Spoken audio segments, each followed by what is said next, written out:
Hey man, in the words of my captain, Jimmy Bacon, yo, yo, yo, welcome back to the Pac-Man special, guys. We're back at it again with another deck profile for you. I'm back from Nationals. Thanksgiving just passed, so happy Thanksgiving to those who celebrated. I hope you guys got your stomachs full and ate all your favorites. I know I did.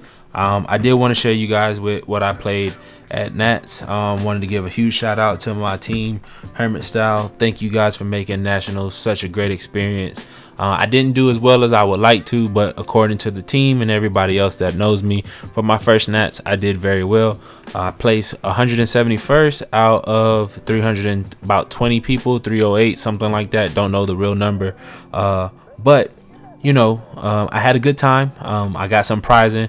We're going to go over that here at the end after the deck profile. So here's some of the prizing that we got.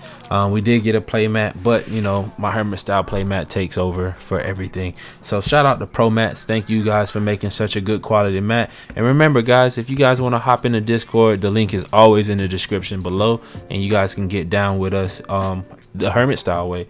But let's go ahead and dive into the deck profile. I decided to take Shenron. Shenron is a deck I played when I first got into the game as well. This was deck 2 after Gotenks, because Gotenks was the first deck I had success with. I evolved into the Shenron side. I did play with the deck when it wasn't complete, and once Nats came around and I got the rest of the cards, I started to play the deck at full power. The deck is really consistent and it's super cool. If you want to learn the ins and outs, feel free to hit me up in the Discord. The deck is really good. So what Shenron does when you swing with him, you get to look at the top 5 and add any shadow dragon to hand, and that's practically your whole deck. The ratio I think I ran is about 30 plus dragons, so I never miss. Outside of that, at the end of the turn, I get to restand 1 Shadow Dragon to active mode, and then my Awaken is when my life is at 3 or less, or if I have a Unison in play with a specified cost of 4, I get to draw 2 cards and restand 1 energy. So that's clutch. You do get the +2 in your hand and restand 1. It would have been dope if it was a +2 restand 2. That would have been actually pretty cool. But on the Awaken side, we become Shenron Negative Overflow. When this card swings, we get to draw 1 card, and at the end of the turn, we restand all our Shadow Dragons and not just 1. The coolest thing here is the Activate main. We tap 6 yellow and play 7 Shadow Dragons with different card names from the drop, so that's super clutch. I did really get that effect off quite a few times at Nats. I want to say one time it backfired on me, and that was against blue. I was like, I'm gonna bait out the God Ceiling, see if they had it. They had it, and all my dragons came back to hand, so I had combo power. But we're gonna go ahead and dive into this. My Unison of choice was 2 Meki Kaboras. We played this at a 2 because we didn't want to see it early. We did cycle through our deck, so if we saw 1 by turn 2 or turn 3, we kept it in hand.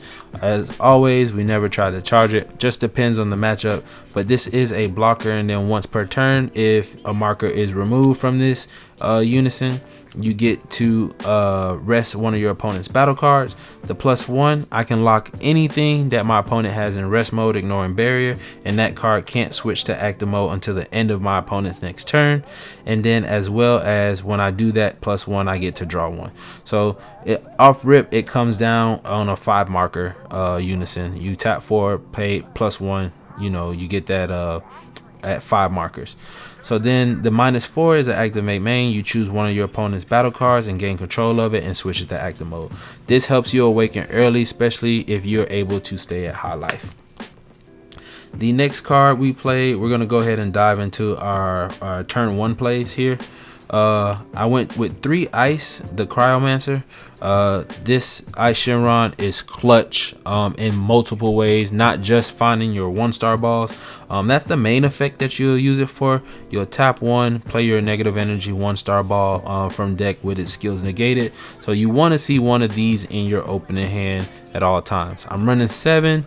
My deck is 53 cards. I never whiffed at all the entire time at Nats. Now I will say I did use Ice second effect, which is the counterplay. This actually won me 2 games. One of the biggest plays that I made with it was when my opponent played the Goku Black in my Icarus matchup. He played the Goku Black in counter window 2. I tapped 2, play Ice, and rest all his tokens. I was going into my turn 6, tap 6, played 7 Shadow Dragons. So that's where that actually won me the game and turned the tide. The negative 1-star ball is unaffected by your opponent's battle card, opponent's skills, period. And then for 1 energy, you get to go and search the 4-drop. The 4-drop is since Shenron, the Shadow Dragon leader. Basically, you want to play this because on your opponent, when they swing at you after you play this, that leader's in rest mode, you're gonna lock their leader and stop them from plussing off of their leader effect. Their leader restands, but they cannot swing, so that is something that you want to keep in mind there. Then this also has another effect. If it's removed by opponent's skill, you get to play a 1-star ball from your drop area and draw a card. This is also a blocker. It's a 19k blocker, so it helps you kind of stay awake and early. Protect your life, should I say, early on and often. Big one that you want to go into after that is the 9-drop. This is the Shenron package. The 9-drop is Blocker Revenge. It X evolves over this one for 1, and anything basically that comes into play gets its skills negated for the turn. On play autos, it does not stop, but it does slow a lot of decks down to provide you a good defense, and it's a big beefy boy, so he's a 30k body and he is pretty much well protected. The only way people get around this is if they final flash it and negate its skills to where you can't plus off of it, because when it dies you draw 2 and play a 1-star ball to restart the chain. So that is our Shenron package there. I am going to play around with the ratios. I have seen some improvements that I think I'm going to try to make the deck a little bit better. We went with 3 Omega Shenron Allies Absorb. This one is unique. This Shenron is so clutch in particular matchups because you can absorb skills from your Shadow Dragons, and it gains those skills for that turn. It also helps you awaken, so it is a good awaken leader. And on top of that, he is a big beefy boy as well. He's a 30k body that just swings. You know, you turn him sideways for the most part every time, and you'll see some of the cards that we can go over here that we can absorb and that we want to absorb. But when you play him, you draw a card, and then every time you use the effect, you choose a Shadow Dragon with the energy cost between 2 and 4 from your drop area, send it to your warp, and then you can add up to 1 life and gain those skills. So that is super clutch there. The other big beefy boy is one of our finishers that I ran, which is the big Omega Shenron. He is unique in a triple striker. You can play him for 1. When he's played, he replaces himself, so you get to draw a card. And then the way you play him for 1 is you remove 7 Shadow Dragons from your drop area and get him out there and just turn him sideways. 30k triple strike. You gotta out combo me at that point. The next Shadow Dragon we run here is Haze Venom Mist. We run this at a 3 of. This is something that we basically want to help put Shadow Dragons in our drop area when our opponent swings with something greater than their energy, which pretty much a lot of people are doing now in the game. You combo this off, pitch a dragon, KO it. It's another target for him to absorb, and you can give him double strike. And then when he swings or you know is combo with, you basically have that effect on your Omega Shenron now as well. We run 1 Haze Shenron, the Poisonous Mancer. Basically, we want to play this off of our Surprise Attack Natron. No, correction. We don't want to play that off of Natron. We want to play that off of Nova. And when we play that off of Nova, which is here, you can actually X evolve on top of that for free and restand, so you get you 2 swings there really quick. When you play this off of Nova, it's gonna negate its skill, so basically it's just a card you turn sideways for 15k. But when you do play this off your leader effect, or if you tap 3, you can add any Shadow Dragon with an energy cost of 4 or less back to your hand, and you'll have extra combo power in your hand. So a lot of times, if I use this already, I can play this, get this back, and recycle it. That's pretty much how that works.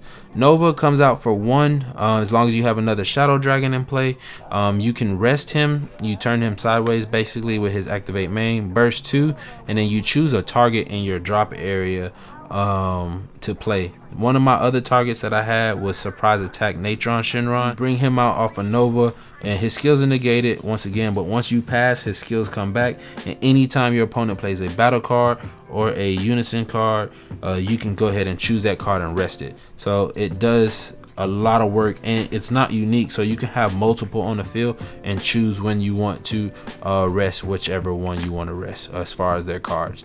So you just have to pick and choose, because once you use that effect, that skill is negated for the turn. Nova is clutch as well, so it does help you, you know, flood the board and get you a whole bunch of things. Now, one of the most consistent pieces that you always want to see in your opening hand is Oceanus. Oceanus is so clutch in this deck. It helps you with your consistency. It can search every piece in your deck except the 9-drop, and on top of that, this is the main piece that you're gonna warp away to give skills to Omega. Such a good card. Wish I can run more. Love seeing this card, love using an effect. The effect on this, it's barrier blocker, so you give this 30k barrier blocker at the end of your turn. You stand it off your leader, but when it swings, you get to choose one of your opponent's battle cards and rest it, and if it was 2 costs or less, you KO it. So that's something that is super clutch. But that's pretty much the Shadow Dragon package right there. Super combo of choice was Krillin, Moments Before Time. We just want to filter cards, put cards back at the bottom of the deck, draw 2, especially when we're going in for the turn kill. This super combo may change. I was testing it with the Chila super combo. I am going to test it with Zamasu's as well, and we're going to see which super combo we like better. We may do a 2-2 split, but right now 4 Krillins is feeling really good right now. The next card on our kill turn, of course, we want is Cooler, Swift Retaliation Cooler. It is a counter. I actually resolved 2 of these in 1 turn and was able to get in there and, you know, clutch it out for the win. We ran 1 Trunks over Power Overseeing Time. This is just in case we burst our secret rare, or if we burst one of our Shadow Dragons that we could have just got back if we need it, but mainly if we burst our secret rare. This is like a second copy of our secret rare. He does have double strike, but you don't have to swing. But once you overrim with this, you can add any battle card back to your hand, so that's actually pretty clutch there. Next black card we had is 2 Poutines. We do rest a lot in this deck, so since we rest, we're gonna play Poutine. It's unique in barrier, but once you get this out with Poutine and Natron, that is a killer combo. You're just resting things and just stalling the game to where you can get to your win con. My secret rare of choice was Pan Time Patrol Maiden. This came in so clutch. People were expecting Cell Xeno from me each and every time, but this is baby hatch pretty much. It only backfired on me once, and that's when my opponent went in on with their Unison on me, but I did not have a power of the Super Saiyan to rest their Unison, because it would have just been clutch if I had it to tap that out, because they swung with leader. I negate it. It doesn't stop the leader swing, so you just basically can use your auto to block. So I did that. Boom, negate the hit counter attack. It becomes free when there are 4 or more battle cards between you and your opponent. Everybody's playing battle cards, so this is always clutch. And even if you don't use it as a counter attack, you can play this for free on your turn just for a 40k body. Of course, 1 Champa to get in there with the Pan. That's a 50k double strike, or if we have to do it with Allies Absorb, we can do a 40k double strike. Tech cards, 3 Power the Super Saiyan. This card is just super clutch. Helps you filter, draw, rest something, whether it's a battle card or a Unison. Just really good. The card that I enjoy the most, and I'm probably no longer gonna play Nimbus in the deck. I took Nimbus out for Forbidden Power because this is my dormant potential for yellow. With Forbidden Power, I basically can tap one Forbidden Power. They can only attack with battle cards one more time, but I still have the auto window where I can block and stop an attack. And then last but not least, we had Vegeta's Final Flash. And with Vegeta's Final Flash, it just helps us get in there and protect ourselves, especially if they're going in for like a double strike or a triple strike and they go all in. I can just tap one, Vegeta Final Flash, negate the skills, and I take 1 damage. Or at worst case, if I'm going for a game, I can drop them and give my card 15k. And yeah, you gotta see all your super combos for that. So that is the main. Gonna try to, like I said, tweak some ratios. I do enjoy the deck a lot. This deck is really good and really consistent. So if you have any questions about how to play it, just let me know. I'll go ahead and dive into the side deck for you guys really quick. We played a third Meki Kabura, just in case we had somebody that stalled us out. A third Omega Shenron, just in case I was playing against aggro and I needed to aggro them down. This actually came really clutch in my launch matchup. Being able to see this on turn 3 and just turn it sideways and dump hand and see if they can stop me, and just go from there. We ran 1 Bergamo Ferocious War. We're playing yellow, so it's a good yellow card. Just in case we saw a lot of blue, Golly Destruction Whis. If they untap something outside of their leader skill, I get a life and energy and put it in their drop area, and it replaces itself. We had the third Forbidden Power. We're going to figure out how to add this to the main. We may just add it and bump up the deck. I don't know if that's the right thing to do just yet. I will be talking to some other Shenron players and see, you know, what are their views on it. Of course, we had to be prepared for the hand control matchup, and these were clutch. I ran 4 Deborahs. A lot of people did 3 and, you know, draw apes, but I just did this. The Deborahs was really good. It just gave me another body to go ahead and push through. And then if they played Black Mass Saiyan, I just rest it, swing at it, kill it, do and make you do it again and see if you stop me. In my 1 Cell Surge matchup, I resolved 3 of these, and I could have resolved the 4th one, but the game was over and it was the next card on the top of the deck.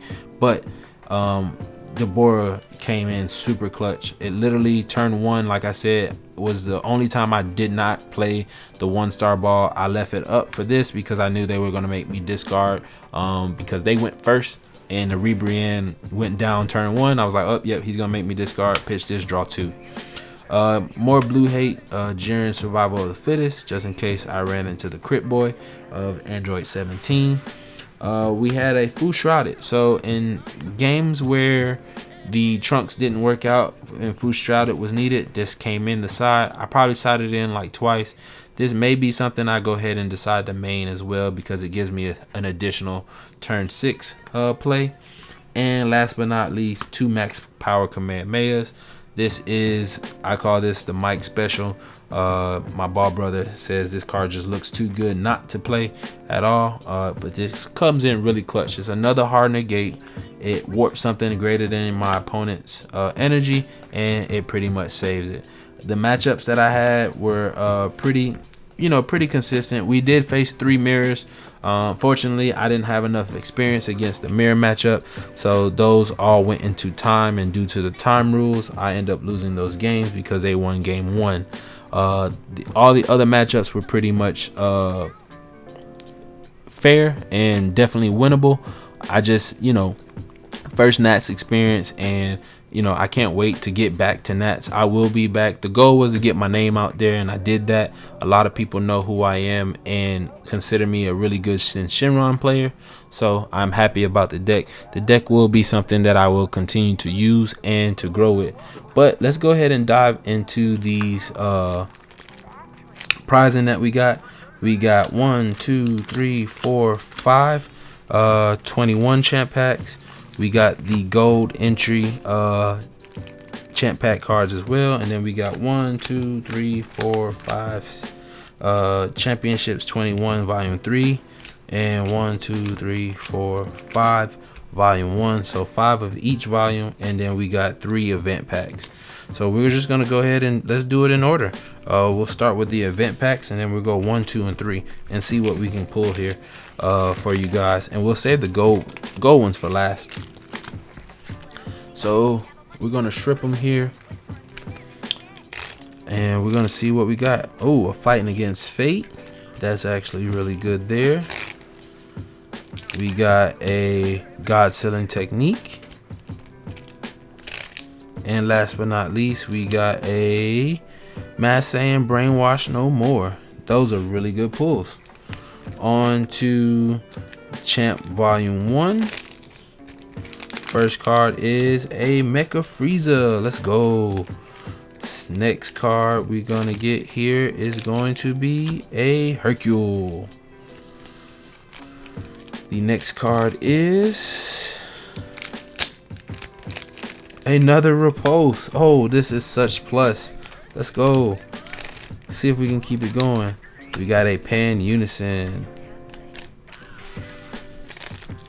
Next card here is a Bergamo. We're on to volume 2. Let's see if we can pull some Zamasus here. We need some Zamasus.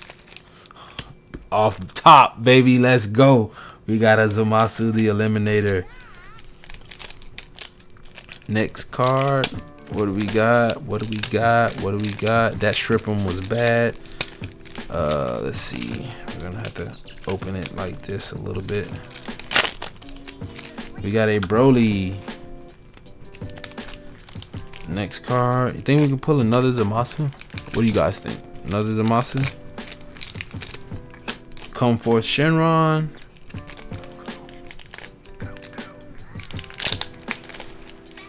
Bardock the Eliminator. Last pack. Will we double up on the Zamasus? Will we double up on the Zamasus? Intoxicated by Justice. So those were my volume 2 pulls.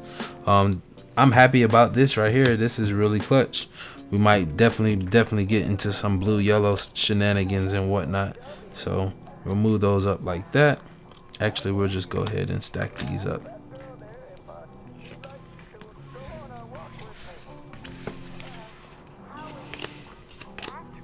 All right, on to the next pack. Volume 3, Android 17.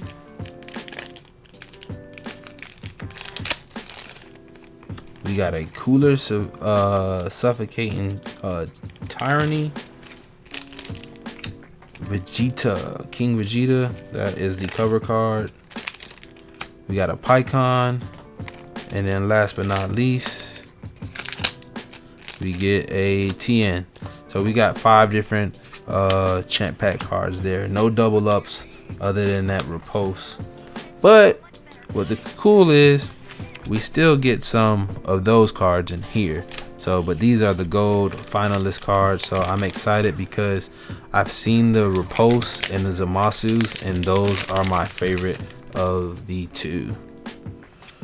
So there is the Bergamo.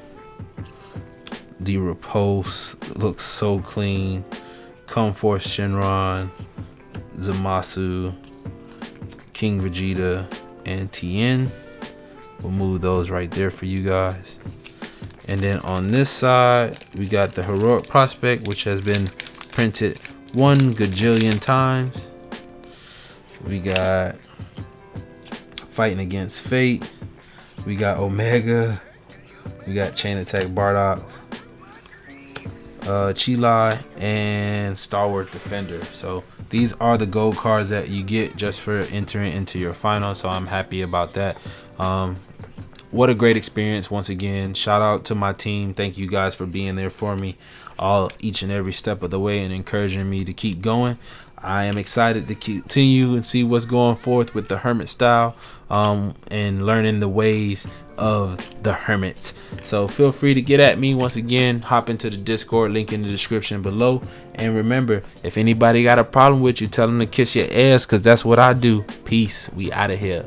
Gone.